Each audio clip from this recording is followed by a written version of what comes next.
Бизнес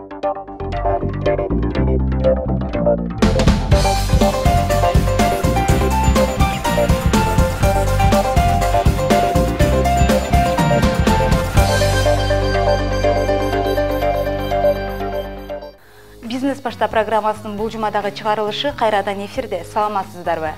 Аты айтып тургандай эле берүүнү көрүү менен өзүңүздүн жеке бизнесиңизди ачып, идеяларды ала аласыз. Бул жолу сулуулук салон иштеткендердин сырлары менен бөлүшүп, бул тармакты жакыныраак билүүгө аракет кылабыз.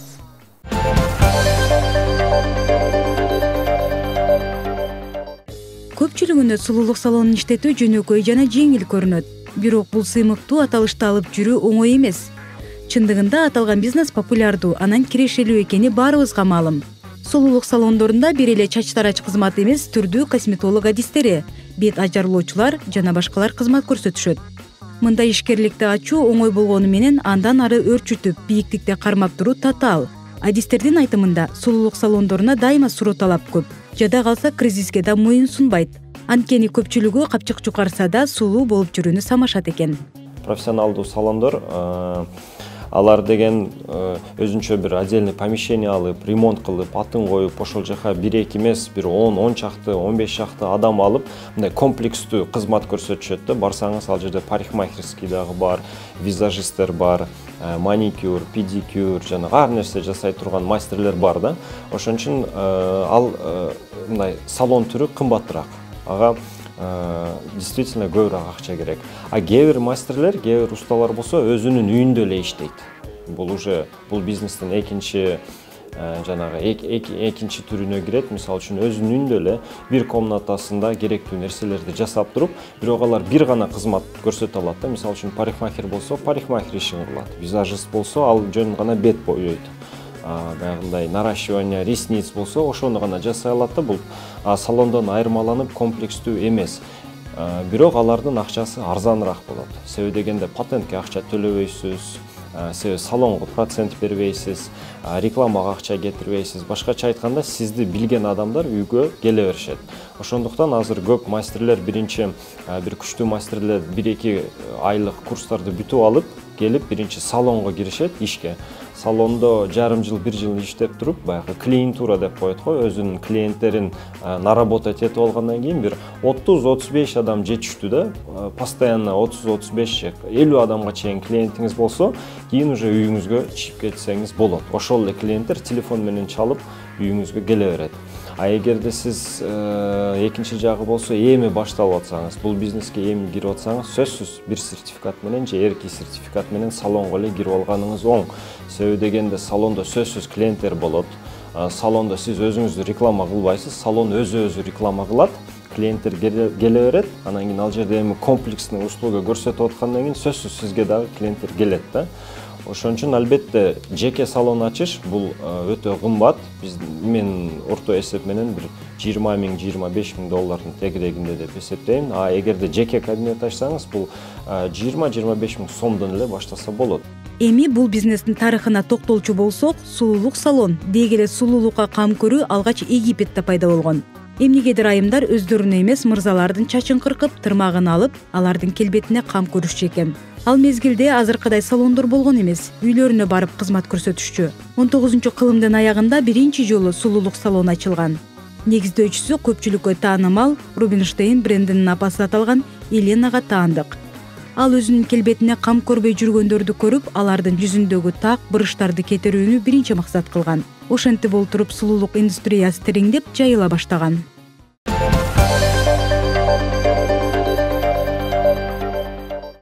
Сулуу болууну ким эле каалабасын. Бирок ал үчүн каражат эмес, убакытта кенен болуш керек. Айрым кардарлар бар. Алардын түрдүү салонго баш багууга убактылары жок.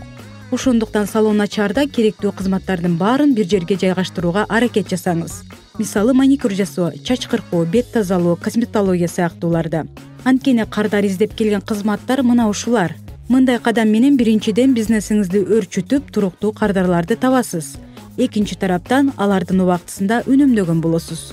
Бул жерде биз кирпик өстүрөбүз, наращивание ресниц кылабыз, маникюр, педикюр кылабыз, отбеливание зубов кылабыз, ламинирование ресниц, шугаринг, жана прическаларды кылабыз, макияж, бар макияжды кылабыз. 5 жыл мурун мен Брайске окуганмын, биринчи Айша деген мастерде. Кийин бир 2 жылдан кийин иштеп, дагы Горецянга бардым, Москвага. Повышение квалификацияга. Хоть жакшы, кандай мастер канчалык жакшы болсо дагы, ал албетте өзүнүн повышение квалификацияга барып өзүн улучшать этиш керек.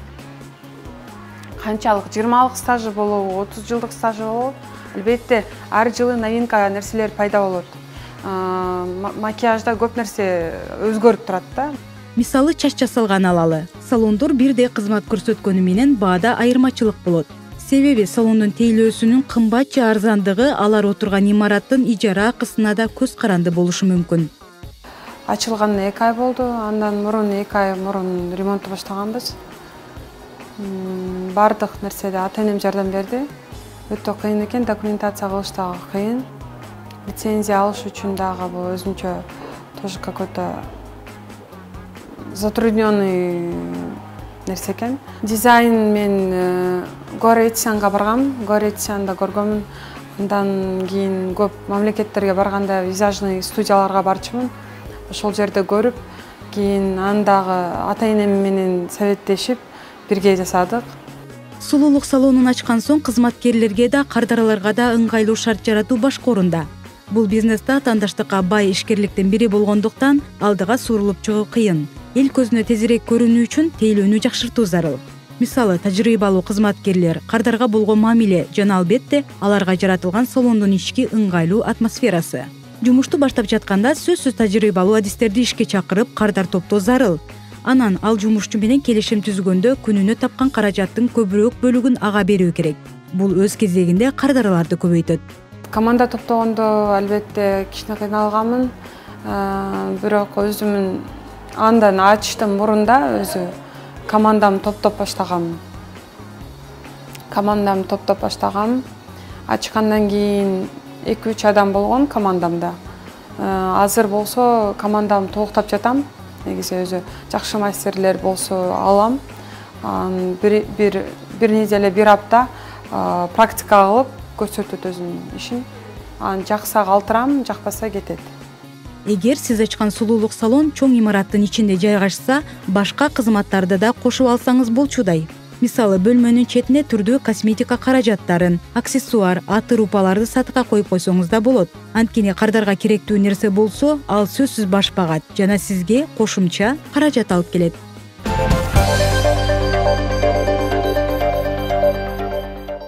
Биз адаттагыдай бизнестин бул түрүнө кызыгып, сулуулук салонун ачам дегендер үчүн так канча сумма керектигин биле албасак дагы, болжолдуу чыгымдарын эсептеп көрдүк. Бизнес план. Ижарага алынган имарат 24 чарчы метр, 24 000 сом. Кресло 9 дана, 135 000 сом. Аристон 80 литр, 7 000 сом. Күзгү 9 дана, 60 000 сом. Ремонт 350 000 сом. Анын ичине салондун жасалгасы менен эмеректери кирет. Ар бир адис косметиканы жеке өзү сатып алат. Ага кеминде ар биринен 15 000 сомдон кетет. Жалпылап алганда косметика үчүн 135 000 сом коротосуз. Жалпы 711 000 сом. Урматтуу көрүүчү, биздин программа келтирген сандар бул болжолдуу гана. Эгер бизнестин ушул түрүн баштайын деп жатсаңыз, шартка карап сандар өзгөрүшү да мүмкүн. Бизнестин бул түрүн баштайм дегендер адегенде патент алыш керек. Патент ыктыярдуу жана милдеттүү болуп бөлүнөт. Суммасы ишкердиктин түрүнө карап 350 сомдон 35 000 сомго чейин жетет. Патентти кантип ачат? Кеңири маалыматты графика түрүндө түшүндүрүп беребиз. Алгач жашаган аймагыңыздагы салык кызматына барасыз. Ал жерден бирдиктүү терезе тейлөө борборун табышыңыз керек. Аларга тиешелүү документтерди тапшырасыз. Ыктыярдуу патент үчүн паспорттун көчүрмөсү, 1 дана 3-4 өлчөмдөгү сүрөт, салык төлөгөндүгү тууралуу дүмүрчөк, квитанция, жашаган жериндеги стат комитетте катталгандыгы жөнүндөгү көйлүктүн көчүрмөсү, эгер бар болсо. Милдеттүү патент үчүн паспорттун көчүрмөсү, 1 дана 3-4 өлчөмдөгү сүрөт, салык төлөгөндүгү тууралуу дүмүрчөк, квитанция, жашаган жериндеги стат комитетте катталгандыгы жөнүндөгү көйлүктүн көчүрмөсү, эгер бар болсо. Лицензиянын көчүрмөсү зарыл болгон учурда. Эгер ушул документтерди алсаңыз, мыйзам чегинде иш жүргүзгөн толук кандуу жеке ишкер болосуз.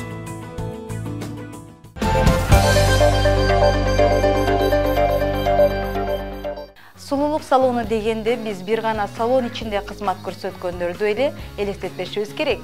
Жогоруда айтып өткөндөй эле убактысы чектелүү айымдар да бар. Алар үчүн да салон ээлери атайын шарт жаратышкан.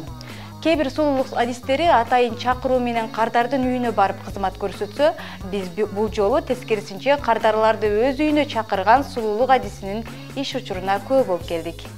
Салон ачпай эле үйдө кызмат көрсөткөндөрдүн саны да жыл санап көбөйүп бара жатканын социалдык тармактардан байкоого болот. Алар өздөрүнүн жасаган кызматын интернеттен таанытышат. Мисалы басымдуусу Instagram желеси менен кардар чогултат. Барган кардарга анын жасаганы жаккан болсо, ал тааныштарын айтып, айтор бири-бири аркылуу таанып келе беришет. Ну, во-первых, тепло. Во-вторых, график сама составляешь. Хочешь работаешь, хочешь нет.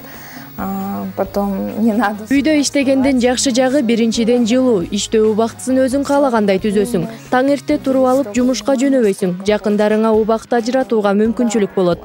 Эң негизгиси ижара акы дегенге баш оорутпайсың. Мисалы салондо тапканыңдын 50%-ын бөлүшөсүң да. Амында 2000 же 3000 табамбы баары өзүмдө калат. Кардар арттыруу үчүн бир аз арзандатуу кылып берем. Бирок ошол эле учурда үйдө иштөөнүн кооптуу жактары деле бар. Ар кандай адам келген үчүн айрымдарынан оору жугуп калган учурлар бар. Анан албетте үйгө тынбай киши келе бергенде эле жагымсыз болот да. Могут тебя заразить. Ну и когда домой постоянно люди приходят, тоже как бы не то, да. Үйүндө кызмат көрсөткөн сулуулук адистери деле салондордон кем калышпайт. Алардын ичинде да мурда бул тармакта иштеп жүргөндөрү бар. Эгер сиз да үйдө отуруп акча табам десеңиз, алгач билимиңиз болушу шарт. Ал үчүн атайын окуу курстарга же мастер-класстарга барсаңыз болот. Бул жол менен каражат тапкан адистер эмне дешет? Я обучалась в Бишкеке. Мен визажисттик кесипти Бишкекте жүрүп үйрөндүм. Ал жактан салондо да иштедим. Кийин Алматыга чейин барып тереңдетип өздөштүрдүм. Бул тармакта иштегениме 5 жылдай болуп калды. Мен атайын өзүмдү реклама деле кылбайм. Башта мени Инстаграмдан таап издеп келишчү. Азыр болсо, мурда салондо иштеп жүргөндөгү кардарларым да бар. Особо реклама я не делаю.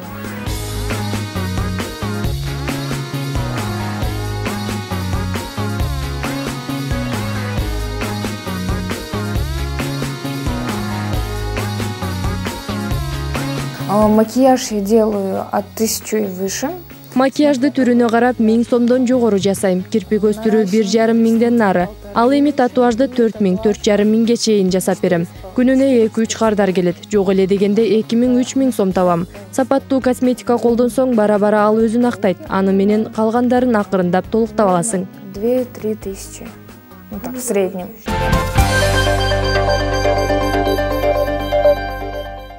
Урматтуу көрөрман, мына ушинтип сулуулук салон ачуунун жолдорун да биле алдыңыз. Эгерде ушул багыттагы бизнеске кызыгып жүрсөңүз, анда ийгилик каалайлы. Кирешелүү бизнес ачуу ар бир адамдын кыялы.